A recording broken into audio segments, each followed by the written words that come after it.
सोचिए, लड़ाई हो रही है अमेरिका और ईरान के बीच, हजारों किलोमीटर दूर, लेकिन इसका सीधा असर हम सब पर पड़ सकता है।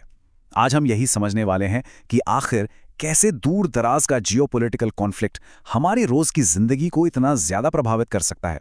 तो चलिए, बिना कोई लाग लपेट के सीधे मुद्दे पर आते हैं। सबसे बड़ा सवाल जो शायद सबके मन में है, क्या पेट्रोल सच में 170 रुपए प्रति लीटर तक पहुंच जाएगा? आज के इस विश्लेषण में हम इसी सवाल की जड़ तक पहुंचने की कोशिश करेंगे। अब देखिए, पेट्रोल की कीमतों के इस पूरे मसले को समझने के लिए हमें सबसे पहले उसकी बुनियाद को समझना होगा, यानी कच्चा तेल, जिसे हम क्रूड ऑयल भी कहते हैं। तो ये क्रूड ऑयल आखिर है क्या? बहुत आसान शब्दों में कहें तो ये जमीन के बहुत नीचे से निकलने वाला एक कच्चा काला चिपचिपा लिक्विड है। इसी को फिर रिफाइन किया जाता है और उससे पेट्रोल, डीजल और भी बहुत कुछ बनता है। इसे दुनिया की इकॉनमी का खून कहा जाता है, और ये कोई मजाक नहीं है। जिस तरह हमारे शरीर में खून के बिना काम नहीं चल सकता, ठीक उसी तरह दुनिया की पूरी अर्थव्यवस्था इस कच्चे तेल पर टिकी हुई है। इसके बिना सब कुछ ठप पड़ जाएगा। और हाँ, जब हम क्रूड ऑयल की बात करते हैं तो इसका मतलब सिर्फ पेट्रोल डीजल बिल्कुल नहीं है। जरा अपने आसपास देखिए, पानी की बोतल से लेकर दवाइयों तक, जो कपड़े हमने पहने हैं, गाड़ियों के टायर, दीवारों का पेंट, अरे यहाँ तक कि कॉस्मेटिक्स और साबुन भी, ये सब के सब कहीं ना कहीं इसी कच्चे तेल से जुड़े हैं। तो सवाल उठता है कि अचानक इस जरूरी चीज पर इतना बड़ा संकट क्यों आ गया? इसका जवाब छिपा है एक बहुत ही खास जगह पर, जिसे दुनिया का चोक पॉइंट कहते हैं। मतलब एक ऐसी नाजुक गर्दन जिसे अगर कोई दबा दे तो पूरी दुनिया की सांसें अटक सकती हैं। तो हुआ यह है कि अमेरिका और ईरान के बीच जो मिलिट्री टेंशन चल रही है, उसके जवाब में ईरान ने एक बहुत ही जरूरी, बहुत ही क्रिटिकल समुद्री रास्ते पर एक तरह से ताला लगा दिया है, उसे ब्लॉक कर दिया है। और इसी रास्ते का नाम है स्ट्रेट ऑफ होर्मुज। अब इस रास्ते की अहमियत को समझने के लिए कुछ आंकड़े देखते हैं। पूरी दुनिया का 20% तेल, सोचिए 20%, इसी एक पतले से समुद्री रास्ते से गुजरता है। और अगर हम सिर्फ एशिया की बात करें तो ये आंकड़ा तो होश उड़ाने वाला है।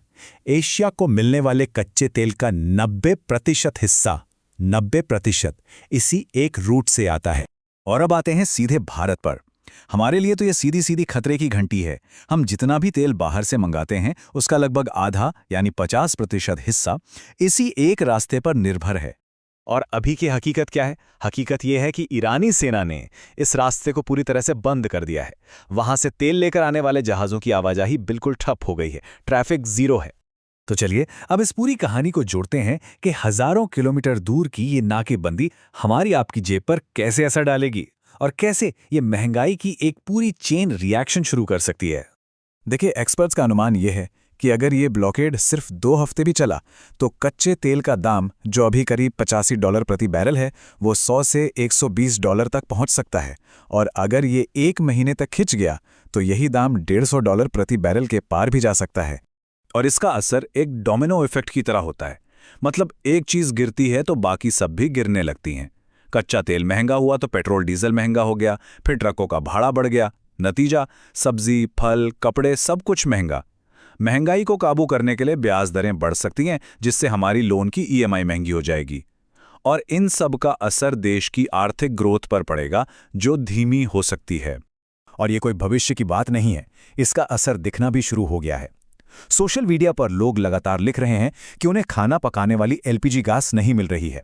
इससे आप इस संकट की गंभीरता का अंदाजा लगा सकते हैं। तो अब सबसे बड़ा सवाल यह है कि क्या सरकार इस मुश्किल घड़ी में कुछ कर सकती है या बस देखती रहेगी? नहीं, सरकार के पास कुछ विकल्प हैं। चलिए एक एक करके उन पर नजर डालते हैं। तो सरकार के पास मोटे तौर पर 4 रास्ते हैं, लेकिन हर रास्ते के साथ एक लेकिन जुड़ा हुआ है। पहला, कि कुछ भी ना करें। अब जाहिर है, जनता के गुस्से को देखते हुए ये तो मुमकिन ही नहीं है। दूसरा ऑप्शन है कि पेट्रोल डीजल पर टैक्स कम कर दिया जाए।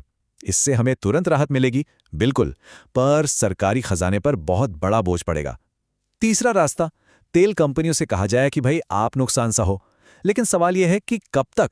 लंबे समय तक ऐसा चला तो ये कंपनियां दिवालिया हो सकती हैं।